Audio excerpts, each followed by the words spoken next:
Pemilik pohon kurma di surga. Kisah inspirasi sahabat Abu Dahdah. Terdapat satu pohon kurma milik salah seorang sahabat, Abu Lubabah, yang buahnya berjatuhan ke dalam rumah anak yatim. Setiap hari anak-anak yatim tersebut memunguti dan memakannya. Suatu hari Abu Lubabah mengetahui mereka sedang makan kurma dari pohon miliknya. Lantas Abu Lubabah melaporkan perbuatan itu kepada Rasul. Kemudian Rasul memanggil anak yatim dan ditanya kenapa memakan buah kurma yang jatuh dari pohon Abu Lubabah. Mereka menjawab, kami kira kami punya hak memakannya ya Rasulullah. Rasul baru tahu kalau itu adalah anak yatim. Rasul berkata kepada Abu Lubabah, jualah pohon kurmamu pada dia, dan engkau akan mendapat ganti kelak pohon kurma di surga, di mana kalau engkau berjalan dengan mengendarai kuda selama 100 tahun maka engkau tetap masih berada di bawah naungan keteduhan pohon kurma tersebut. Tapi Abu Lubabah hanya menjawab, ya Rasulullah, itu satu-satunya pohon yang saya punya. Mungkin itu bahasa halus dari menolak. Abu Lubabah tidak mau menjual pohon itu. Rasulullah tahu sahabatnya tidak mau, maka beliau tidak memaksa. Meski begitu, Abu Lubabah adalah veteran perang Badar, yang mana Allah mengatakan lakukanlah apa yang kalian suka, maka akan diampuni. Setelah semua urusan selesai, Abu Dahdah datang untuk menemui Nabi. Seraya berkata, ya Rasulullah, aku tadi mendengar apa yang kau katakan kepada Abu Lubabah. Jika aku melakukan seperti itu, bisakah aku dapat seperti yang engkau janjikan? Tentu kamu dapat apa yang aku janjikan, jawab Rasul. Abu Dahdah langsung pamit dan segera pergi menemui Abu Lubabah. Ia barter seketika kebun miliknya dengan milik Abu Lubabah yang hanya satu pohon korma saja.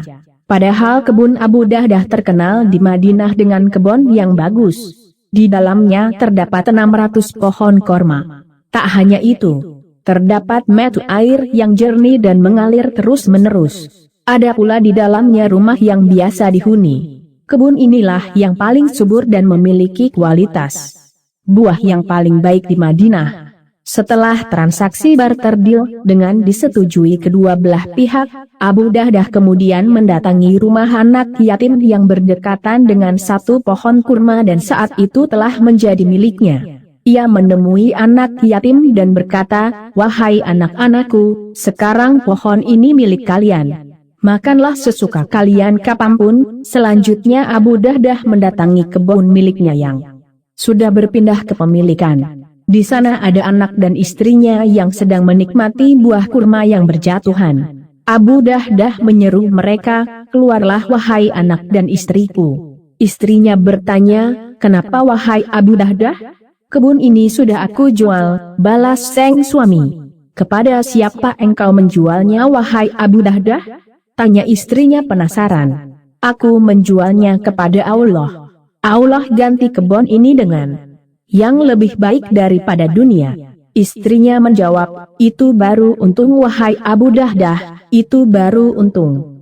Kabar itu sampai kepada Rasul. Beliau lalu mendoakan Abu Dahdah dan keluarganya dengan keberkahan. Maka Abu Dahdah hidup dalam keberkahan dan kekayaan yang melimpah.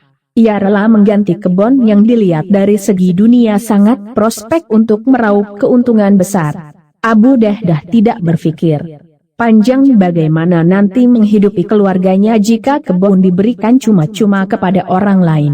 Tapi karena keyakinan sahabat ini kuat, maka dunia begitu kecil bagi pandangannya. Tak ada cinta dunia di hatinya sehingga mudah melepaskan kebun itu dan diganti dengan satu pohon saja.